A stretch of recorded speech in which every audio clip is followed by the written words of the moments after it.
आज़ाद कश्मीर इंतखाबात में पोलिंग का अमल मुकम्मल। वोटों की गिनती शुरू। मीरपुर डिवीजन की 13 नशस्तों के लिए वोटर्स ने हक राय दही इस्तेमाल किया। वोटिंग के लिए सिक्योरिटी के सख्त इंतजाम किए गए।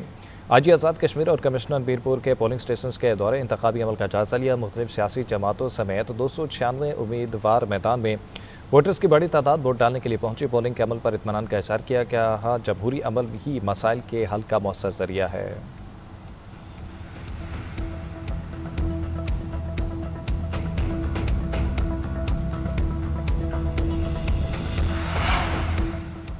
पीपल्स पार्टी का LNO कोटली में कारकुन की हलाकत का इल्ज़ाम। चेयरमैन पीपल्स पार्टी बिलावल भुट्टो का कहना है कि कारकुन मुख्तार यूनुस की शहादत की खबर मिली है। मुस्लिम लीग नून के उम्मीदवार की जानिब से फायरिंग की गई। 2 दिन पहले ही खुलेआम फायरिंग करने की वीडियो सामने आई थी। 2 दिन पहले फायरिंग का नोटिस लेते तो आज इंसानी जिंदगी की कीमत अदा न करनी पड़ी। इलेक्शन कमीशन और मुतल्लिका हुकाम कहाँ हैं?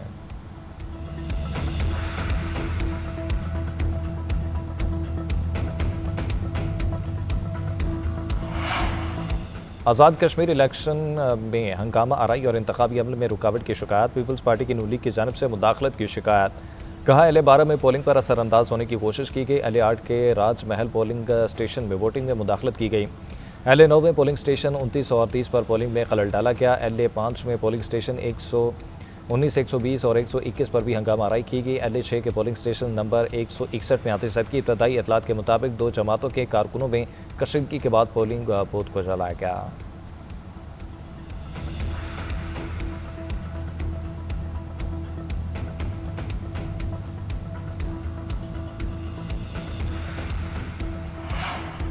बदकिस्मती से आज़ाद कश्मीर में तमाम पोलिंग स्टेशन पर लड़ाई कराई जा रही है। इन्हें हमारी जीत का खौफ है। पीपल्स पार्टी रहनुमा नदीम अफजल चंद की न्यूज़ कॉन्फ्रेंस कहते हैं नवाज शरीफ की तकरीर ऐसे करा दी जैसे कारकुनों की कराते हैं। कश्मीर के लोगों को आटा चाहिए, आप बसें दे रहे हैं।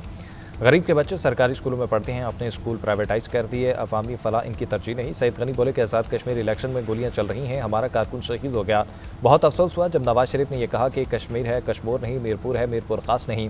नवाज शरीफ मुल्क के वज़ीर आज़म रहे हैं, उनके मुँह से सिंध के शहरों के लिए ऐसे अल्फाज मुनासिब नहीं।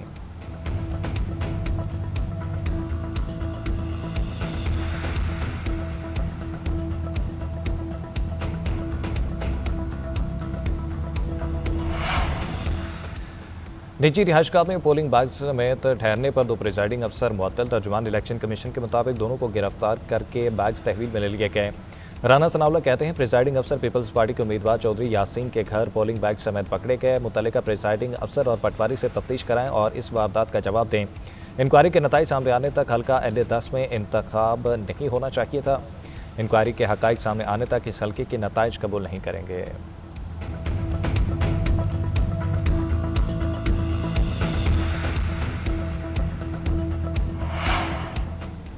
देहात में रिहाइश का बंदोबस्त नहीं होता। प्रिजाइडिंग अफसर जिस घर में ठहरा उसका ताल्लुक पीपल्स पार्टी से नहीं PTI से है। पोलिंग बैग्स मुकम्मल तौर पर सील थे तो क्या मसला है?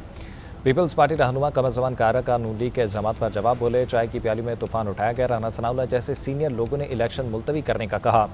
असल मसला बुखलाहट है। नून लीग के लोगों को खौफ है। 10 बसें, 200 लैपटॉप्स और 4 मोबाइल हॉस्पिटल्स देकर लोगों को नहीं खरीद सकते। सेनेटर शेरी रहमान ने कहा कि नून लीग शिकस्त के खौफ से इलेक्शन मुतनासिब बना रही है। ऊंचे हथकंडों से अवामी मैंडेट नहीं छीना जा सकता। कश्मीरी पीपल्स पार्टी को वोट देना चाहते हैं तो एतराज़ क्यों है?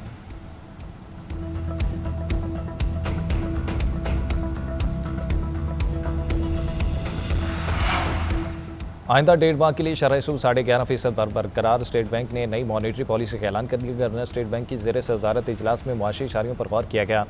इजलास में मुल्क में महंगाई की मजमूई सूरत हाल का जायजा, मशरक़ वस्ती में जारी कशीदगी के मुल्की मईशत पर मुमकिन असरात का तफसीली जायजा लिया गया। गवर्नर स्टेट बैंक के मुताबिक मुल्क में महंगाई कम हो रही है। मार्च में बहरान की वजह से पेट्रोलियम मसनूआत की कीमत बढ़ने का असर मईशत पर पड़ा। 27 अप्रैल से पॉलिसी रेट 11.5% पर बरकरार है।